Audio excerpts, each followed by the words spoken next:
What's up? It's the Brunch Breakdown. Didi out here in Los Angeles. Chris and Dan are in Pittsburgh. Today on the show, we're back, by the way. Nice to see you boys. It's very Yeah, nice. You guys likewise. in your ugly colors. Shouts to you guys. Your All right, well school today wears the same colors. Easy. that's fair. That's fair. That's fair. Good point. Good point. Good point. All right. So, anyways, today on the show, we're going to be talking Thanksgiving plates because Thanksgiving is coming up. When you listen to this, it will be tomorrow. So, we're going to be talking Thanksgiving.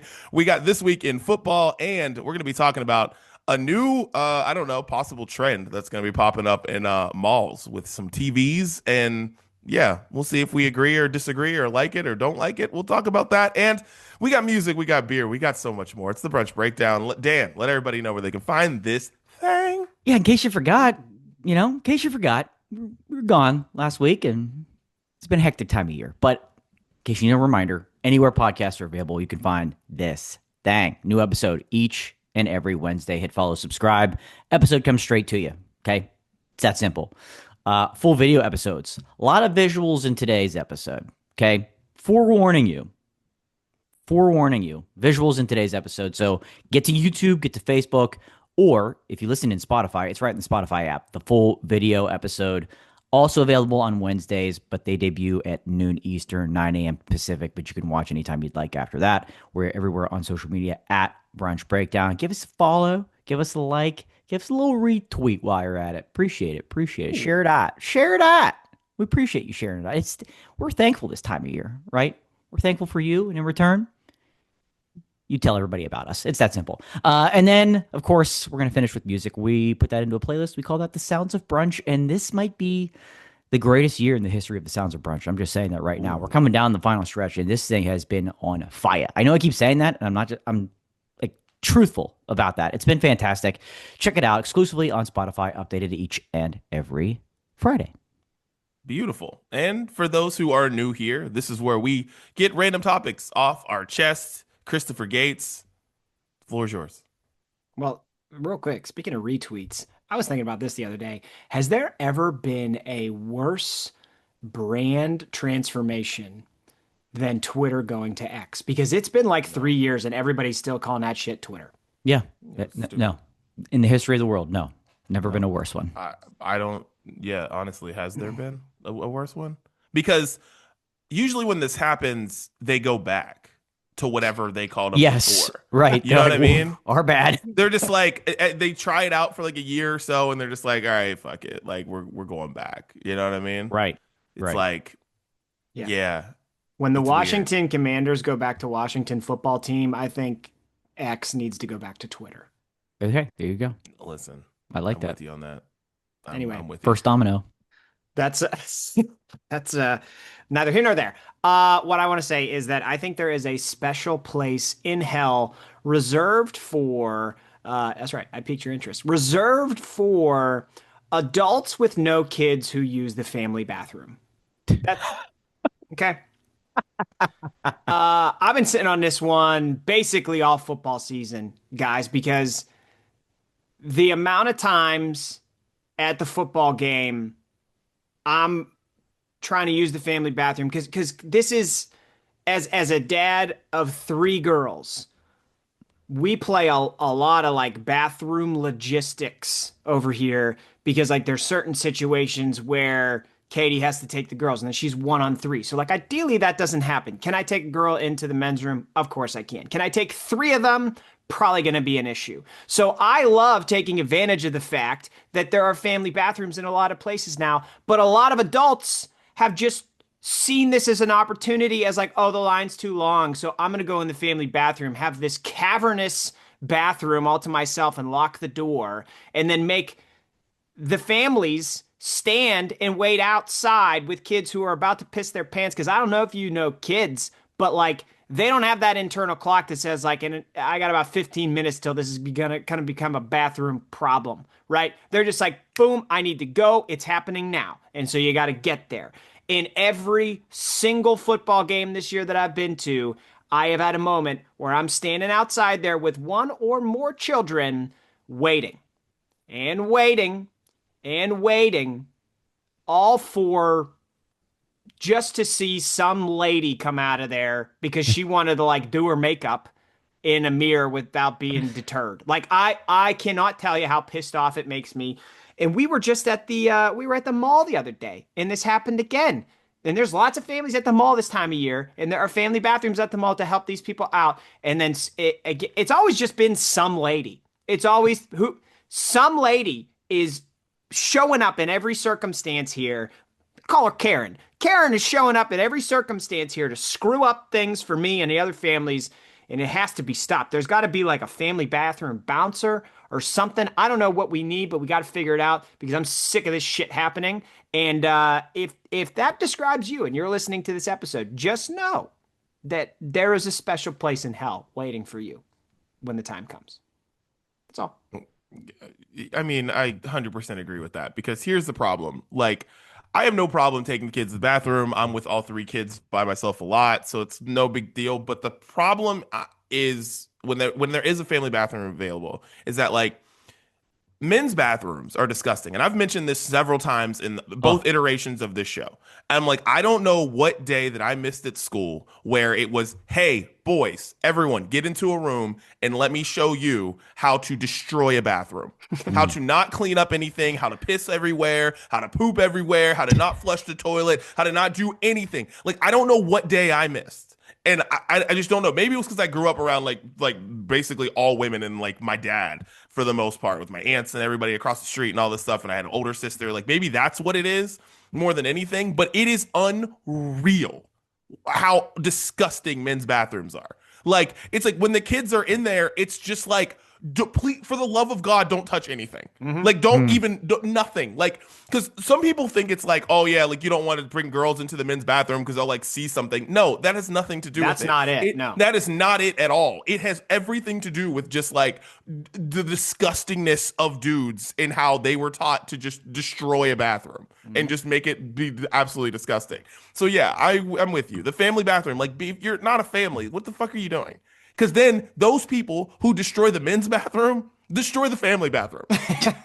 And then the family bathroom's disgusting too. And it's just, yeah, I'm with you. Like, it doesn't matter where it's at. Everywhere people do it. And it just annoys me. It annoys me very much so. Very much. Very much. Yeah. Some lady. She's the worst. Have you met her? She's the worst, Dan.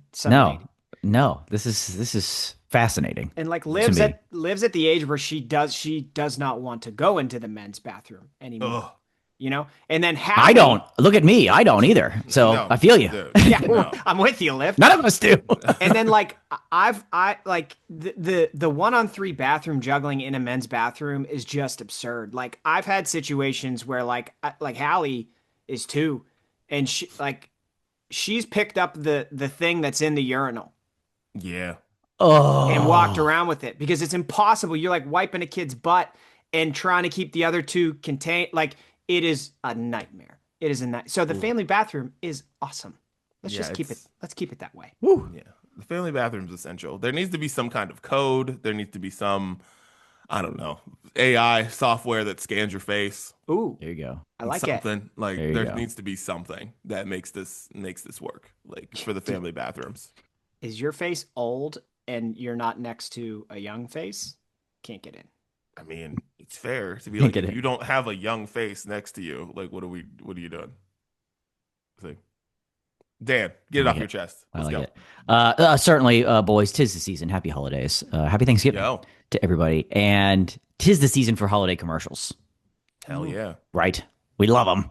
Some are great. Are you ready for Toyotathon, Dan? Some are boring. Oh, great segue, my friend. Okay. Okay. Great segue. Didn't even know. Here, where are we going? I have a national commercial running for Bartesian right now. So shouts to Bartesian, you know. I didn't get our discount code. I didn't see that come through yet. It'll be in the description. Put it in the description. Yeah. We know codes work on this. Chris, right? You've run a code here. What was your code last year? Oh yeah, what was that? Somebody signed up with it, and I totally forget. Like blow it out your ass or something. Something like that. Yeah. It was close. It was close. It was something like that, though. It was something ridiculous. It was something ridiculous. It was. Yeah. It wasn't blow it out your ass. It was close. It was something like that. It was. All right, we have to figure out what that was, but it works. Yeah. It works. Anyways, back to holiday commercials and Toyotathon. literally the only commercial in the history of the world, for some reason, that never changes are truck commercials. Have you noticed this? I don't understand it. If Like I for surveyed pickup trucks, like for yes, okay. pickup trucks. If I surveyed 1,000 people and said, describe to me a truck commercial, I guarantee you at least 999 of them would say something like a truck driving on dirt roads, or just like just dirt ground, right? Mud, this time of year, snow, right? And just like a rugged man, right, doing it. Maybe throw some 2x4s in the back, something like that. Like, that's every brand, every truck commercial, every single one. And like, I don't know about you guys, but I've literally never seen any of those places ever anywhere where they're driving these trucks. I've never seen this, just like they're literally in the middle of nowhere. Nowhere. And there are plenty of truck drivers in the major cities that we, the three of us, live in. And I'm like, how are we appealing to those people that like you want a truck, this is the brand for you, when literally every brand has the same commercial advertising the same features and driving these trucks around in the same places. I literally had this conversation with the head of creative of a major advertising agency, and he had like no answer. He's like, you're right. He goes, they do it because it's inexpensive, and frankly, it's lazy. And they don't have to like go through approvals of anything. They're just like, run the shit. Where do we drive the truck around this time? What dirt road haven't we hit yet? Like, can we use real people? Maybe somebody take a chance, use real people, real scenarios in like metropolitan cities where, I don't know, the majority of the country lives. Is that too risky? A little bit.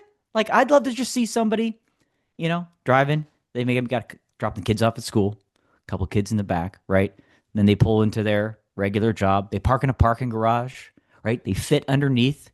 There's the height restriction. They fit underneath. They're like, hey, this truck fits underneath parking garage. No worry here. A woman driving a truck? Maybe, because they're out there helping people move. Hey, when you have a truck, that's part of life. Let's just put it out there. Let's just be real. We don't need to hide from it. Every truck driver knows that. Like, let's make that part of the commercial. These are the real truck owners, and I think they deserve to be showcased. In some brand, I challenge you, I dare you out there, Toyota, happy Honda days, somebody take a chance and show me some real truck drivers in your next commercial, please. Worth a shot. You know what's funny is you're right. The truck commercials have never changed in like the activities that they're showing people. Yeah. And there's like, I saw some breakdown that like the actual like flatbed space of trucks has like slowly decreased and gotten smaller and smaller over the years. So all the shit that they're saying, you could like drop you could drop a whole load of mulch in the back of this, and then there's actually like no room for that anymore because the cabins are so big. So like you can't even do any of that stuff anyway. But I don't think they're marketing to you, Dan. I don't think they want you. No, they're not. But there's plenty of other truck drivers that like aren't in construction and like constantly, you know what I mean? You're saying there's accountants that drive trucks? That's exactly what I'm saying. Yes, exactly what I'm saying. There are people that don't literally work with their truck every day that like to own a truck. And I feel like that's the majority of people around where we live are those people. And they're just not, I just feel like they're not heard or seen. And how are you supposed to like, what truck is better? Every commercial is the same. Yeah. Every commercial is the same. Nobody's standing out. It's like, I don't understand why nobody wants to stand out. Like, name your favorite truck commercial. I mean, I got none. You got right. Name one that was different from the rest of them. One? You know what? This time of year, this one had a bow on it because it's holidays. Like, get ready for that one in the snow with a big bow on it. You know what one was different, and it just came to me because it's the only truck that I like really like. Actually, is remember there was the one truck that came out with like the thing, like the door. What do they call the door at the tailgate? Is it called the tailgate on the back? The door that comes down. I mean, we're clearly not truck guys here. Yeah. And then like it had another step that Oh, came yeah. out. Yeah, yeah, There was yeah. that commercial with They everybody introduced taking the their step. things back to the like that wasn't that was like a little bit different. And I remember it. It's the only one that comes to mind, which is the point of marketing, right? You want to Exactly. remember it. Here's the thing about those truck commercials that makes me laugh after being someone who's now purchased like 2 or 3 SUVs at this point is that trucks are expensive. Mm-hmm. No one's hauling shit in a $60,000 Right. thing. You know what I'm saying? Wait, put a blanket down, please. Put a blanket down on the bed. It's This like really that's not expensive happening truck. anymore. Like I grew up, like my dad had a truck for a few years, like when I was growing up and whatnot, and before we had like our minivan and stuff, and like that was a truck that you haul stuff in. That was a truck that you throw shit in the back and like you do whatever, you help people move, you do all that stuff. I'm not helping people move with whatever my Chevy blah blah blah is that cost me 65 grand. It's not happening. So like all these commercials are just funny to me now because like they're going through all this, like you said, the wood, the terrain and all this shit. It's like absolutely not. Absolutely not. It's insane. It's like, no, you know what? The truck that's doing that is the truck that's 20 years old that I just got at the used car lot. Yeah. Not the truck, not the 2026, whatever the fuck it is. No, it's not happening. No, Yeah. keep that baby clean and pristine. It's too Thank expensive. Yeah. Don't be scratching and denting and No. throwing loose gravel back air. You're not going to Oh, you loose gravel? Get out of here. Right. I know. It's not happening.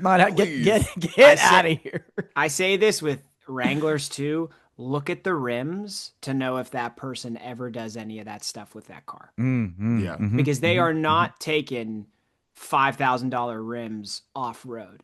And a lot of these trucks, the rims cost more than my car. So like they are not not dropping gravel in it. That's not happening. Yeah. 100%. Thank you. All right, boys. I'm going to talk about one of our favorite topics, but I got to get to it first. All right, so here's the thing. Last week, me and Siobhan went to Vegas to see Kelly Clarkson. Awesome show. 47-piece band. It was like unbelievably cool. Yeah, and it was like, dude, it was crazy. Like, band was insane. Singers were amazing. Like, the venue was super cool. I'd never been to a Vegas residency before, and like, I have to say, if someone that you like is doing a Vegas residency, that is the way you go see someone that you like. Like 4,000 seat theater, like sound is perfect, mainly because like they don't leave there when they do a residency. They're just there. So everything is perfect. They're not going from arena to arena. Like it's just, everything was amazing. But she's playing certain songs that are 22 years old, right? Like Miss Independent, 22 years old, ladies and gentlemen, right? 22 years old. Something that you might hear on the Oldie station, something like that. No. And then last night, and I was thinking that while at the Kelly Clarkson show, because I was like, man, this song's 20 years old. Oh, man, this song's 15 years old. This song's whatever. So last night at the bat mitzvah, shouts to Ainsley, and Justin Bieber's Baby plays. These kids losing their minds. Every word. Ludacris's rap, everything. Everyone's losing their shit, right? And Siobhan's like, how do these kids even know the words of this song? I was like, it's because it's an oldie. It's because it's an oldie. Justin Bieber's Baby came out 2009. These kids are 13. You know what I'm saying? It's because it's an oldie. That's what this is. It's an oldie to them. And then Siobhan was like, it's not an oldie. It's not an oldie. Because she's, lame like you guys. She's intelligent. Because lame is the intelligent. word. Because she's lame like you guys. And so I was like, Thriller came out in 1982, right? That's the same amount of time. These kids and Justin Bieber's Baby. Has Thriller ever been new to you? It's an oldie. Just throwing it out there, guys. And then Whitney Houston's I Want to Dance with Somebody came on. Oldie, obvious oldie. Yes. But always been an oldie to me. Came out in 1987. I'm just saying, guys. Oldies. You knew every word to I Want to Dance with Somebody when you were 13?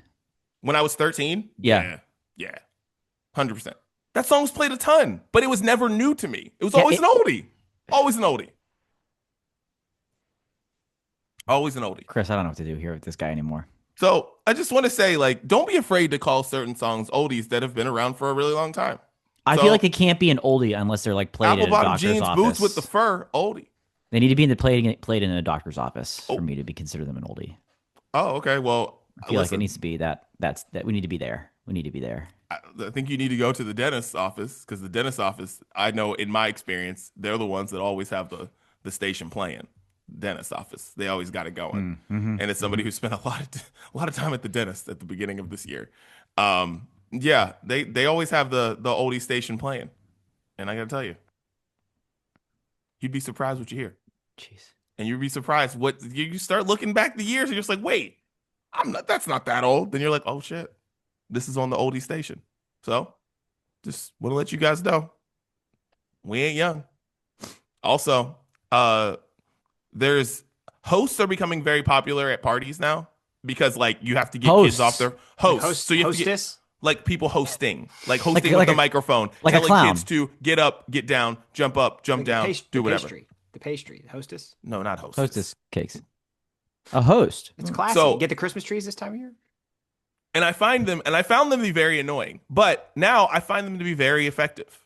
And I'm like, wow, because you have to get kids to, you have to tell kids what to do now. And it's kind of sad that you kind of have to do that. That is but sad. Like, yeah, because it is. Because honestly, Dad, I remember that's sad. People would have a host at like parties, at weddings, and I used to think that was the most annoying thing in the world. So you don't need to tell me what to do. But now I feel like with this generation, you need them. And so that was another thing last night that was just like, oh wow, well, shout out to all these kids. No one's on their phones, everything and ever. But like the host is very important now when it comes to planning a party. So if you're out there planning a party for somebody who is in their teens, you better make sure the DJ is the host and has a whole situation, and is able to get these kids off their phones, because that's how you do it. And I was impressed. Shouts to the host last night. I was impressed by him. That's not something I could do. Shout out to people that are able to do that. That sounds like a miserable job. I mean, listen, if you can keep the energy up and do that for 4 hours, knock yourself out. No. Yeah. I'm tapped out on that. Didn't we basically do that working at Radio Disney back in the day? Yeah. We did. No, we did. And that's what's so funny about it. It's like it feels like he's hosting an event in a car dealership parking lot. Like that's how it feels. That radio station closed, and now this guy's out there in LA. You guys really missed out. Look at you two poor saps. You could have been hosting kids' parties for the rest of your life. But this guy, I was like, man, dude, shouts to your energy, man. But yeah, so there you go. Just want to talk about oldies with you guys. Yeah. Oldie Station, great song by 21 Pilots. Let's get into some brews. Chris, what you sipping on? I had an orange last night. Okay. Which is a orange. What is it? It's a mimosa like style IPA. Very, very good. I had that. I was actually referencing it with my Aura Ring stats this morning, because between 7 and 11 p.m. last night, my stress was through the roof. Let you be the judge of what would have caused that. You're the judge. I enjoyed an orange from Raised Grain Brewing while I just along with the Pitt football team tried to hold on to a 4-touchdown lead for 3 quarters. And they did. So it was a success all around. They say the most 3-1's the most dangerous lead in hockey. 4 touchdown, most dangerous lead for any Pitt football team ever. It's never a sure thing. You don't want that to happen. I stand by the 4-touchdown lead. It's when you're up too much in the first quarter. That's the scariest time. Yes. That's honestly it. Because it never just stays that trend. It never just keeps going. Because we were getting ready last night and the game was on, and I'm just like, oh, this game's gonna end up being really good. But then I didn't see the highlights till this morning. I was like, all right, pick 6. All right, that like changed everything. And then that probably gave you some breathing room. But I was like, when you go up that early game, it's never fun. No.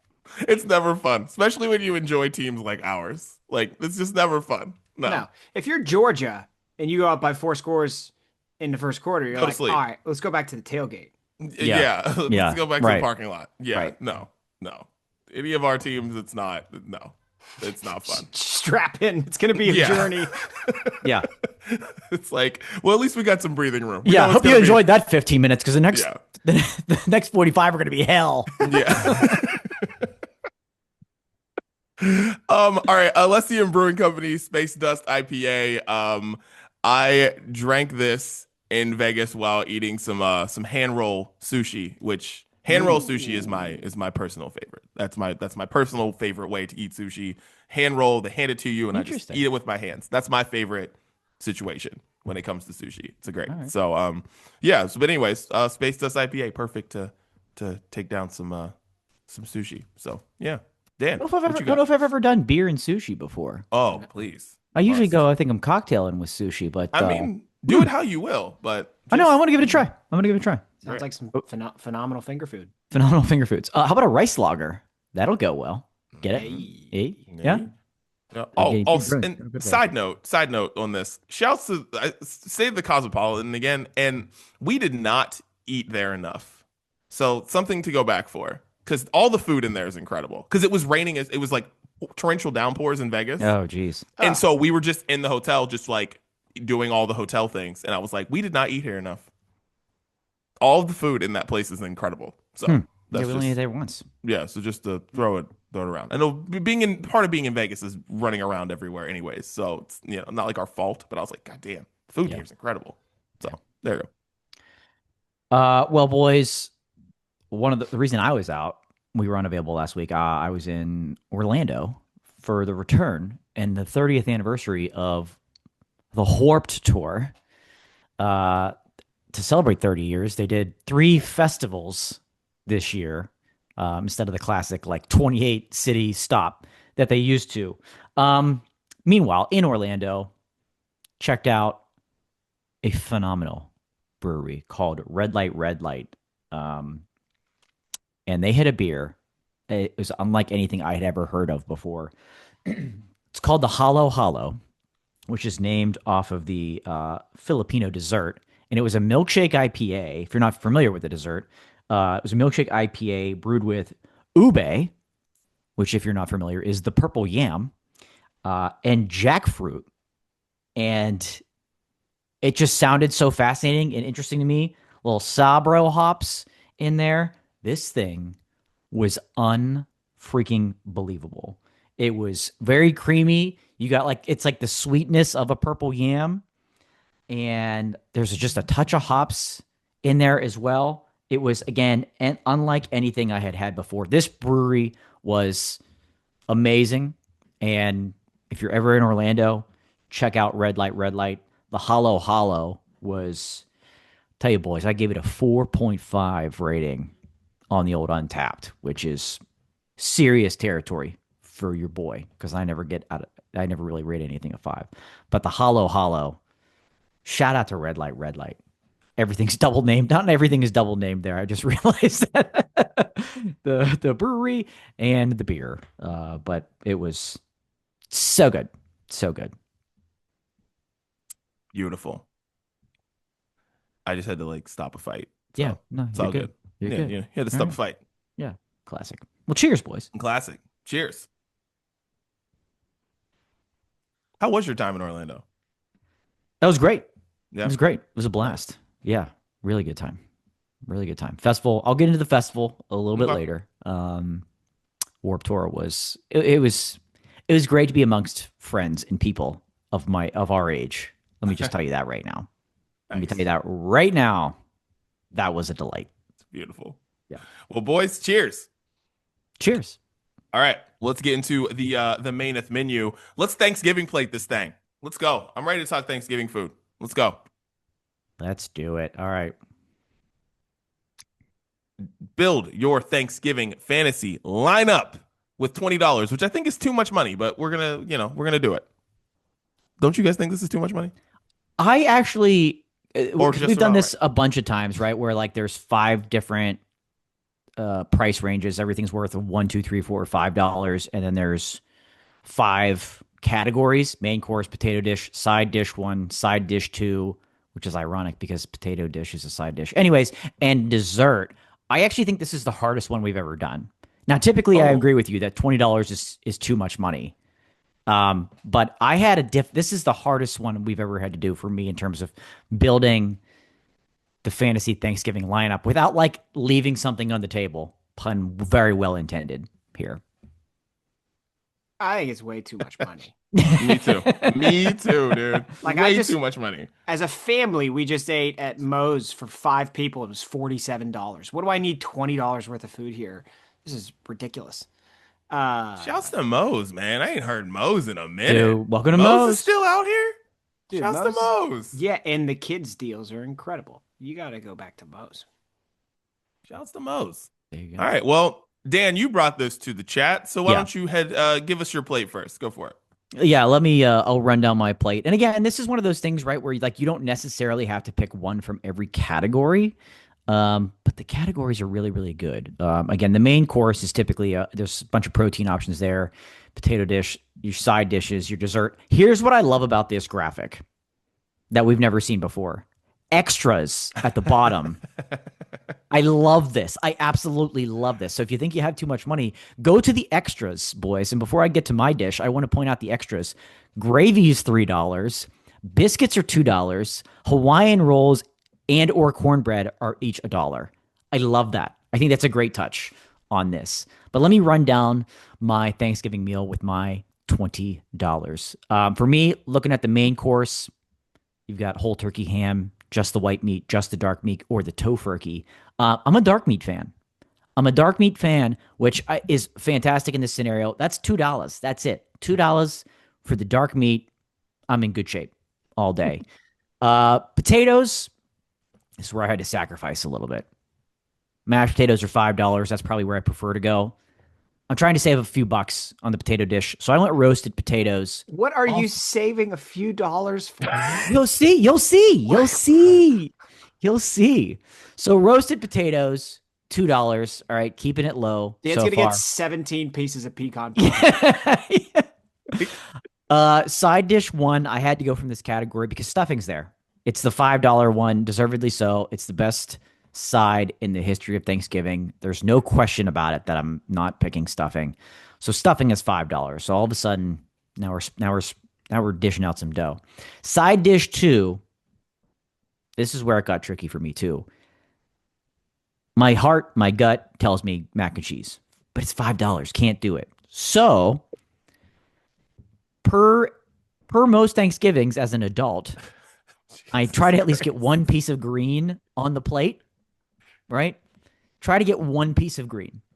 So I went Brussels sprouts for $4 here, which I think is a little pricey for Brussels sprouts, if you ask me.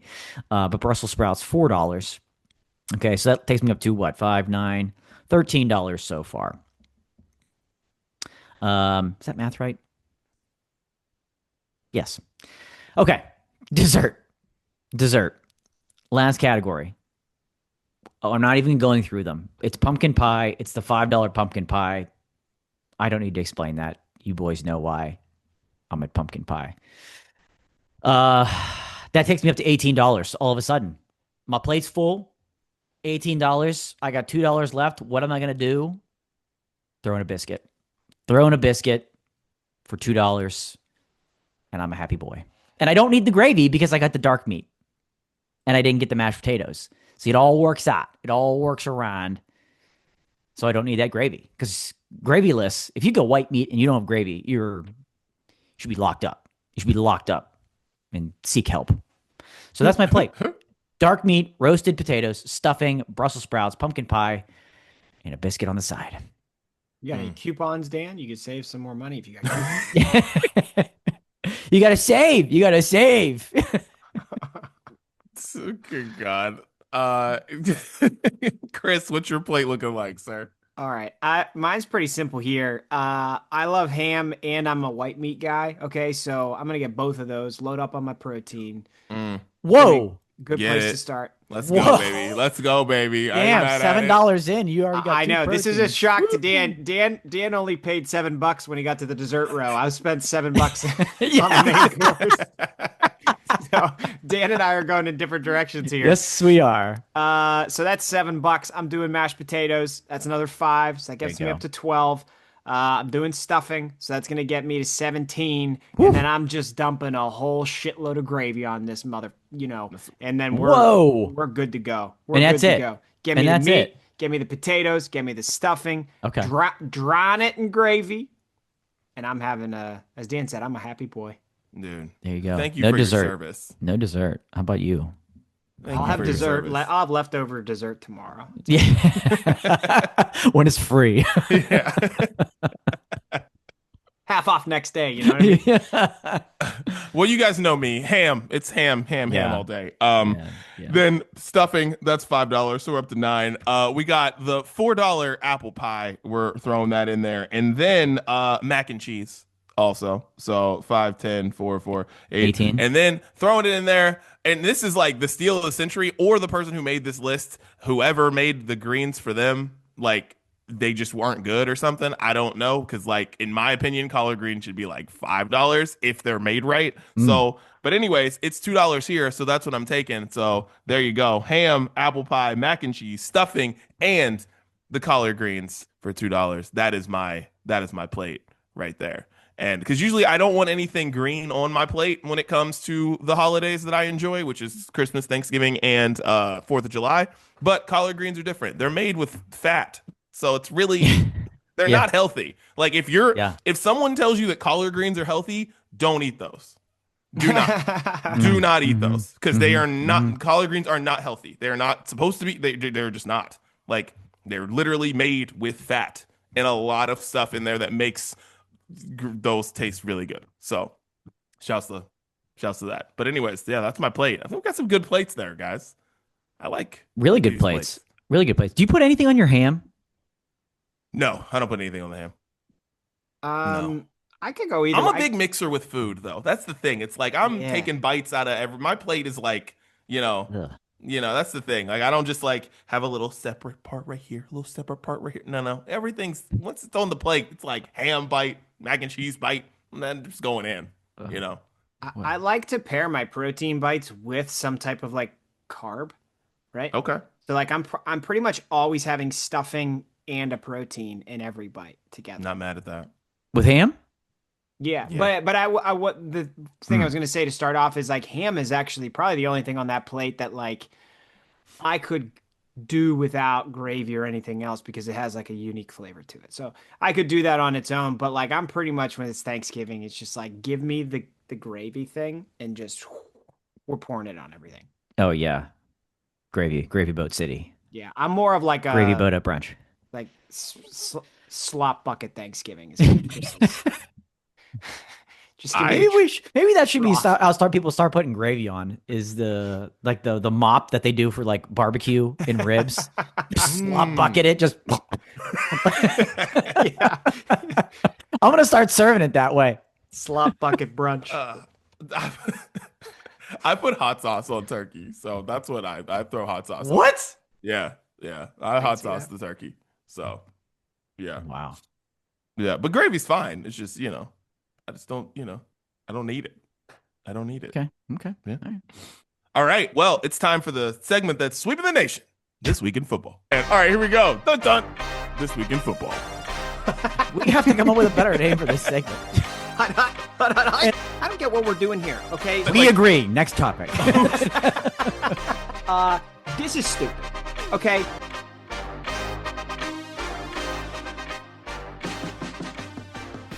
All right, boys, this week in football, I want to talk about things that we do or don't want to see, because as sad as it is, as much as it pains me and as much as it makes my heart weep, we're nearing the end of the football season. We are a lot closer to the end of it than we are to the beginning of it. Yeah. And so now we're seeing these like hypothetical brackets. How's the college football playoff going to look? How's the NFL playoffs going to look? And I got to tell you, the more that we look at these, and I know Didi's going to love what I'm about to say, the more that I look at these, the more I think like, I don't want to watch that football game. Okay, so let's just go right into the college football playoff bracket. And let's break this down. Now, we're using the bracket that was available before all the games on Saturday happened. I don't think the games on Saturday really changed any of this. Changed? Oregon won. Oregon maybe will be moved up.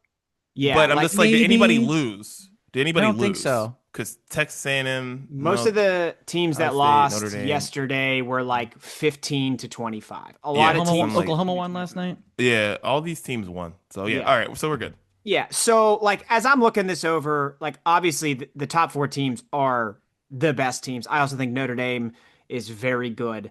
But like what do you want to see and what don't you want to see? Because I'll be honest with you, I could pass on Tulane, Texas Tech every day of the week and twice on Sunday. I don't need to see that football game. This bracket's also kind of weird because like Miami's not going to be in there. They just have Miami in there because they're the top ranked ACC team, but it's like it's probably going to be Virginia or SMU most likely. And then like, do I need to see Virginia, Ole Miss? Like I don't need to see that. So I don't know. What do you guys think?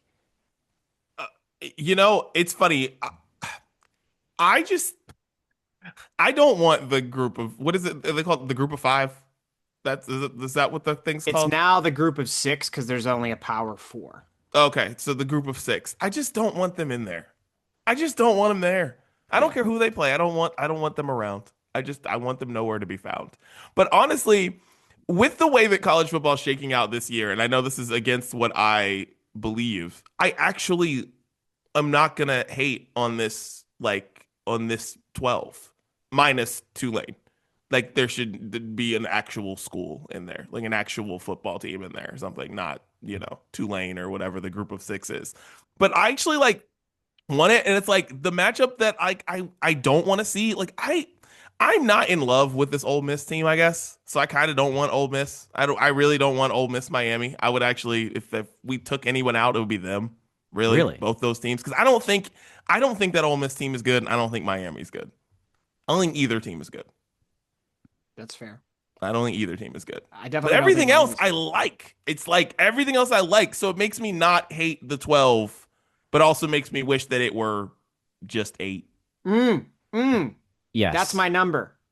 Yes. That's my number, Didi. If you take this entire bracket and just squish it in. Like there's like that scene in Star Wars where they're in like the middle of the walls are closing in on people. Let's just bring these walls in just a little bit. Because then we've really got something cooking if it's like Ohio State, Georgia, Indiana, Texas A&M, Alabama, Oregon, Notre Dame, Oklahoma. Yeah. Because it does feel like you look at it and it just feels like I just want, because I would like to watch Notre Dame, Oklahoma, but also I would really just like it just to be Notre Dame, Ohio State, and Texas Tech, Georgia. You know what I mean? And then whoever plays Texas A&M, because I think they're very good. Like Alabama, Indiana, like just give me that. Like I don't, it's just give me one of those. It's like I don't need these 12. I just give me the 8. Like I want that. Right. Even though like Notre Dame, Oklahoma seems like it would be a great game to watch, and you could argue Alabama, Oregon could be a great game to watch, or Oregon could just blow their doors off. Like it's not worth the watching 3 out of 4 games probably turn into absolute shit. Look what happened last year. The first round was a nightmare. It was terrible football.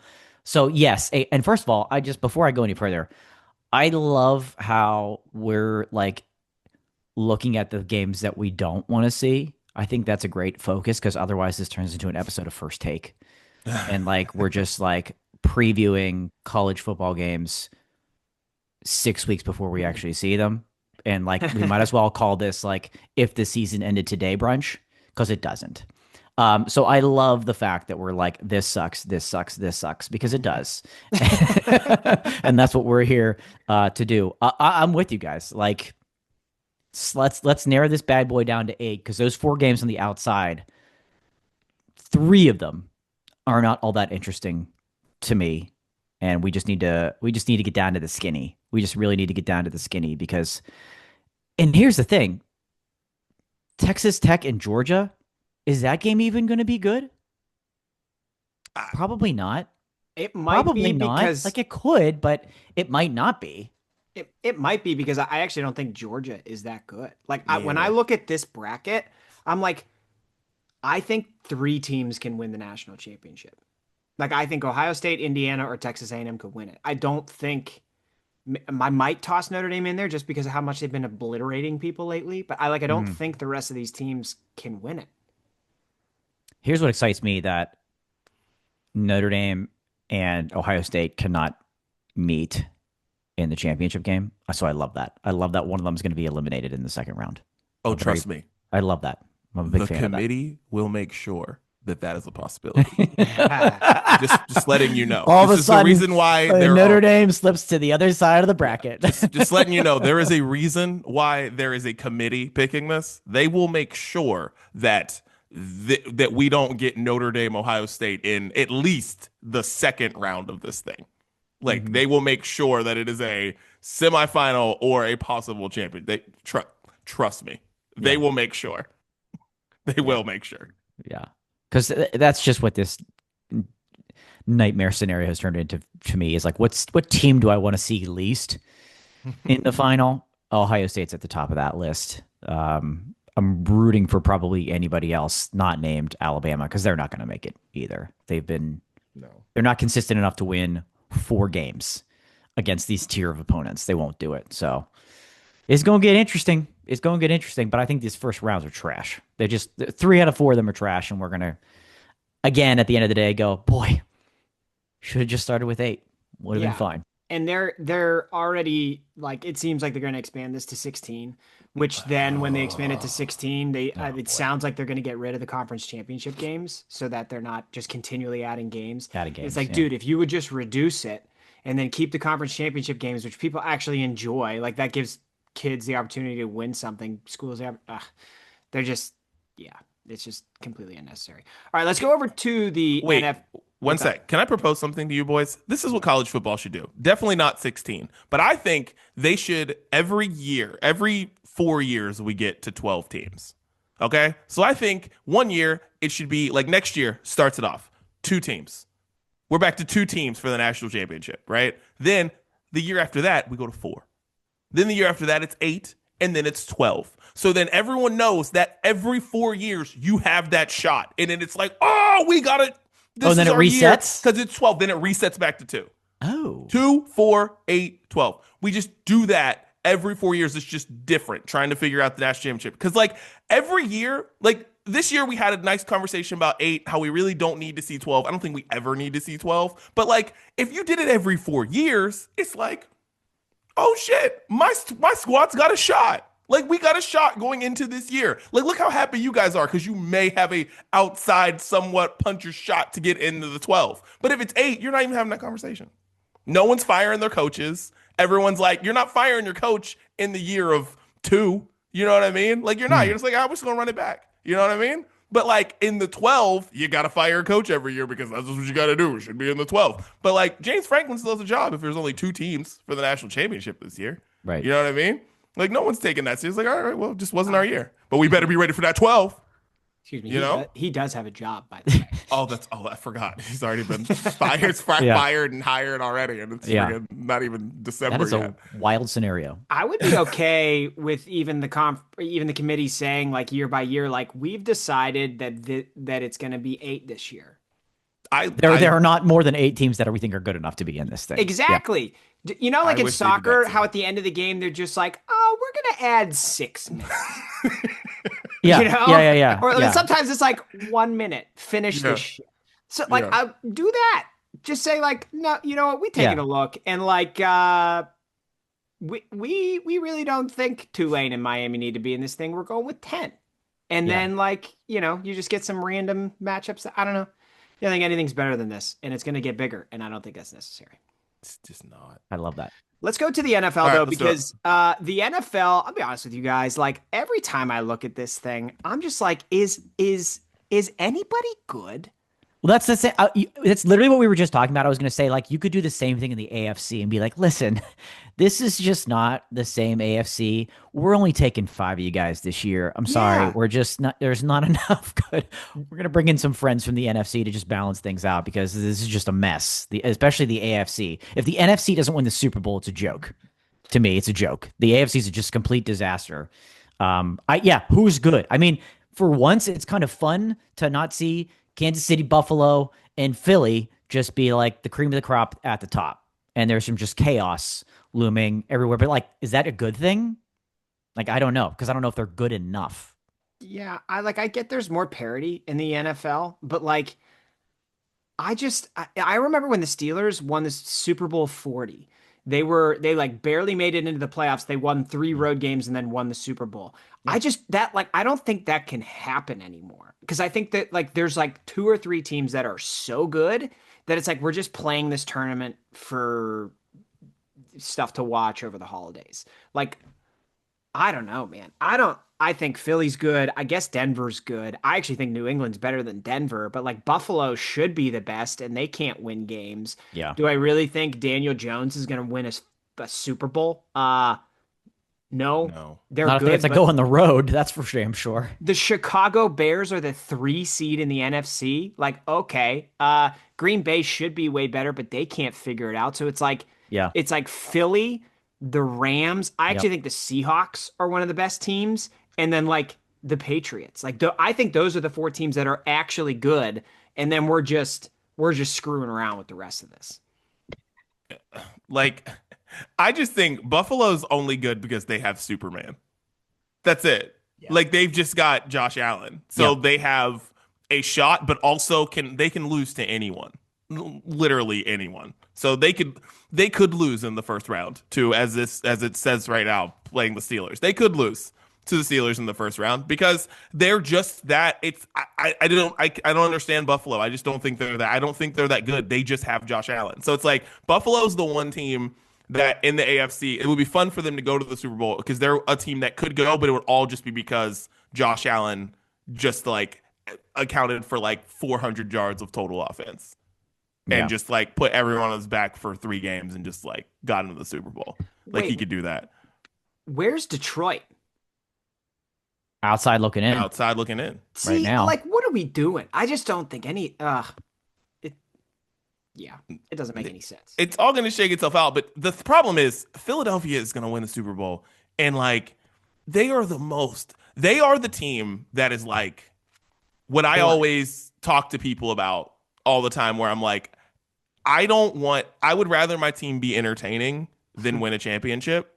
And they are like the example of that. Because they will go through this season and win games 10-3 and not give 2 shits. They don't want to throw the ball.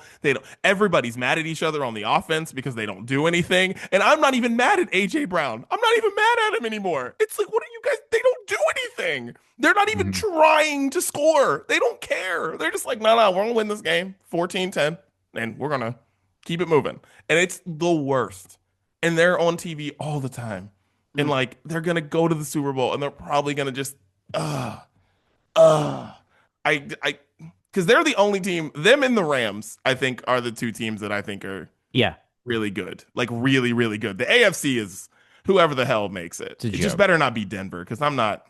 It just can't be Denver. It just can't be Denver. Bo Nix turns into a pumpkin every other week. It can't be like, but yeah, it's like Bo Nix, Daniel Jones. Like, what are we like? I can't. I think it's Philly, the Rams. I actually think the Rams are better than the Eagles. And if the Rams get home field, if that 1 and 2 were to flip, I think it's the Rams in the Super Bowl. But if the Rams have to go to Philly in January, I think there's some struggle there. That's why I think I would maybe lean Eagles just based on that scenario. But Chris, I'm with you. I think Seattle's really good. I think that's a really good team. Sam Darnold. Yeah. He'll get them to the NFC Championship game. Sam Darnold. Yeah. No, it's just not. He'll get them to the NFC Championship game. Talk about turning into a pumpkin. He'll get them to the NFC Championship game. But again, here's a scenario where like the 7 seed in both sides, get rid of them. You don't need them. The 49ers and the Jaguars can literally get the hell out of here. 100%.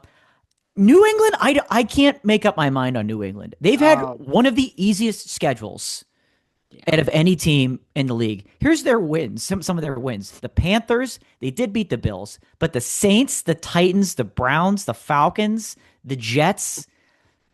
So I'm not like sold on them yet. They look good when they win. I don't know if they're good enough to win a Super Bowl. I don't know if they're good enough to win to beat any team on the NFC. That's why I think this is the NFC's Super Bowl to lose.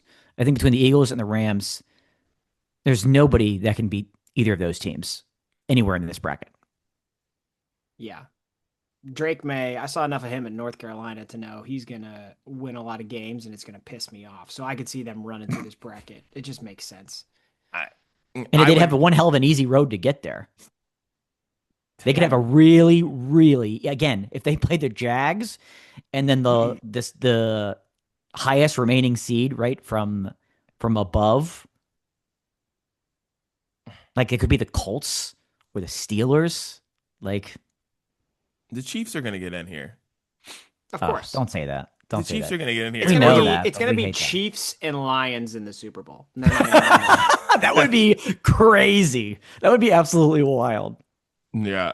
Like, I was holding out hope for the Ravens, but I just think Lamar is just hurt. Like, I think he just keeps getting hurt more and more each week. Yeah, he's just hurt. Literally not going to be healthy. I think he came back too early because he didn't look healthy when he came back, even though he like threw 3 touchdowns in that first game. Like he didn't look healthy when they came back, and I don't think he's hurt now. And I'm like, I don't think he was ever healthy, like because it's like hamstring now ankle. It's just like the going knee, yeah. It's like now it's just going down. It's like that just means like you put a brace on one thing, it goes to the next thing. You put a brace on another thing, goes to the next thing. It's like no, you shouldn't be. You're just out. Yeah. Like that's how it goes. The knee bone's connected to the knee bone connected to the ham bone. Yep. Oh man. All right, boys. Well, let's get into music before we get out of here. Like I said, I went to see Kelly Clarkson in Vegas. It was awesome.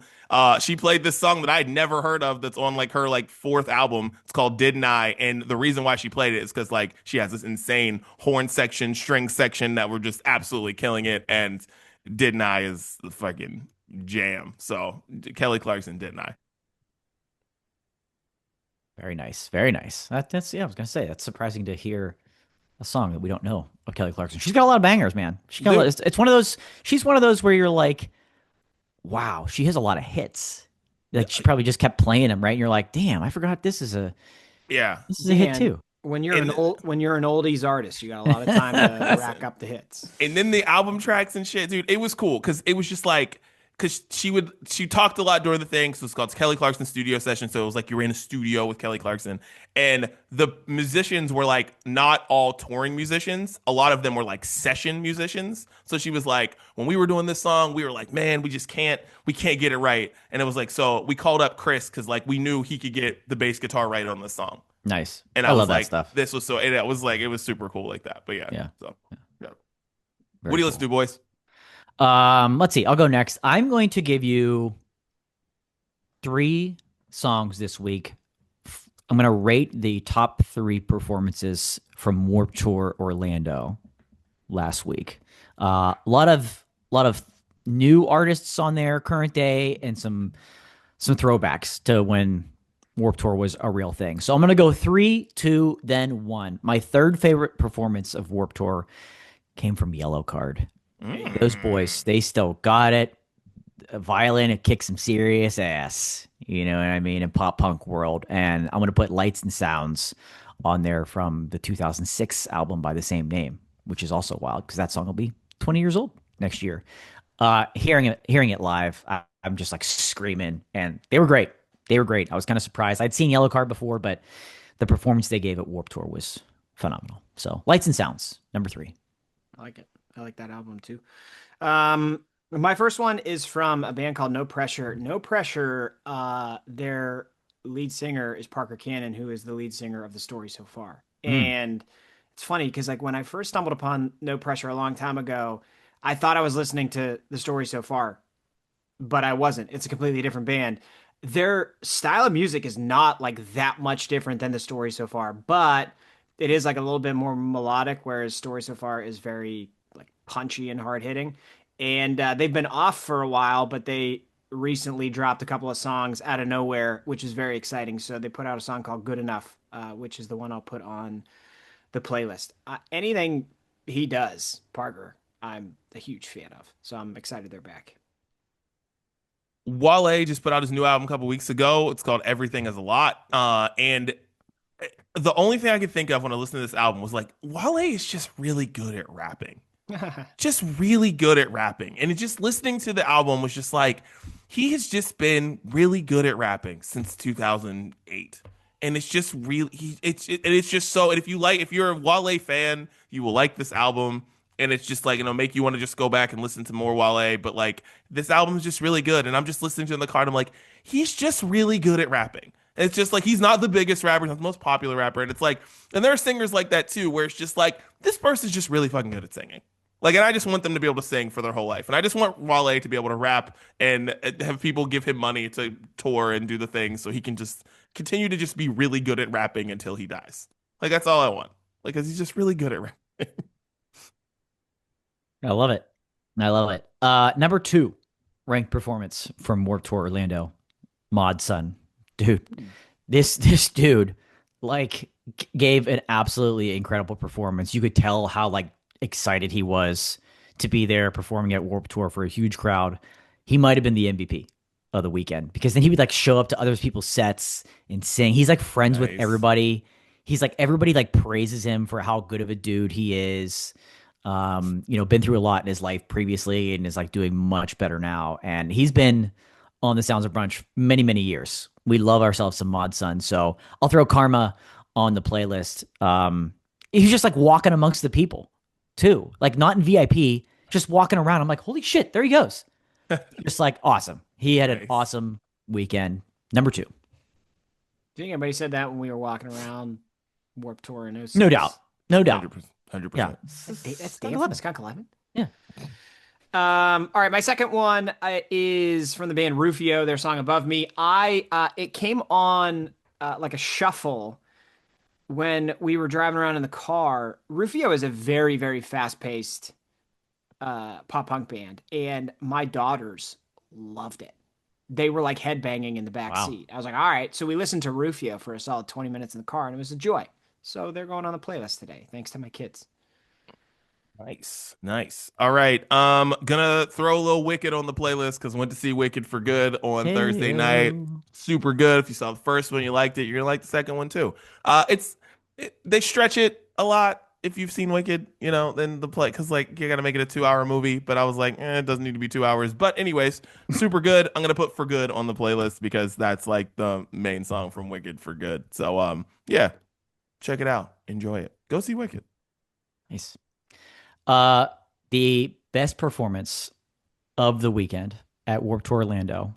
Going into it, I said, this is either going to be a complete shit show or the greatest thing I've ever seen. Might not have been the greatest thing I've ever seen, but it was absolutely awesome. Gym Class Heroes. No back, shit. Travie McCoy. I was like, we don't know what this is going to be. Like, what this could be an amazing performance or again, like horrible. It was amazing. Everybody was into it. The crowd was huge. I mean, it was giving me goosebumps. It really was. And like, it brought me back to Warped Tour, old school. And like, he sounds great. He looks great. There's a new Gym Class Heroes album on the way. I'm so excited about it. I'll throw Clothes Off because that's what it me wanted to do there. It was just amazing. It was because it was hot. That's why, mostly because it was hot. But Gym Class Heroes, best performance of Warped Tour. Travie, welcome back, dude. Travie's so good, but like the bass lines in their song paired with the drums are so good. Yeah, that's the stuff that like it's harder to notice, and like you're paying attention to what Travie's doing because it's so different, right? And the way he performs and mixes styles, but like the music behind it, man, like it's genius. It's genius the way it all comes together. That's why they went on tour with Streetlight Manifesto. It was just a musical. Streetlight, they were there too. Man, I should have been there. It was awesome. Put new friend requests on the playlist as well. That's the one for me. Yep. Yeah. All right, my last one is from a band called Slick Shoes. I started listening to them just because I was listening to Rufio with the kids, and Slick Shoes is also blast from the past, very long time ago, very fast-paced melodic pop punk band. I'm going to put their song Angel on the playlist, but they also did a cover that I'm not going to put on the playlist. It's of Mandy Moore's Candy. And it is, hell yeah. The cover is terrible. You should never listen to it. But because the cover is so bad, I'm going to put Mandy Moore's Candy on the playlist this week. Nice. That was a one way to get I didn't see it. you go there. I didn't know where that was going. Because the cover is so bad. The cover is so bad. I'm going to give you the original because that's what we deserve. Nobody should have let them do that cover. That's incredible.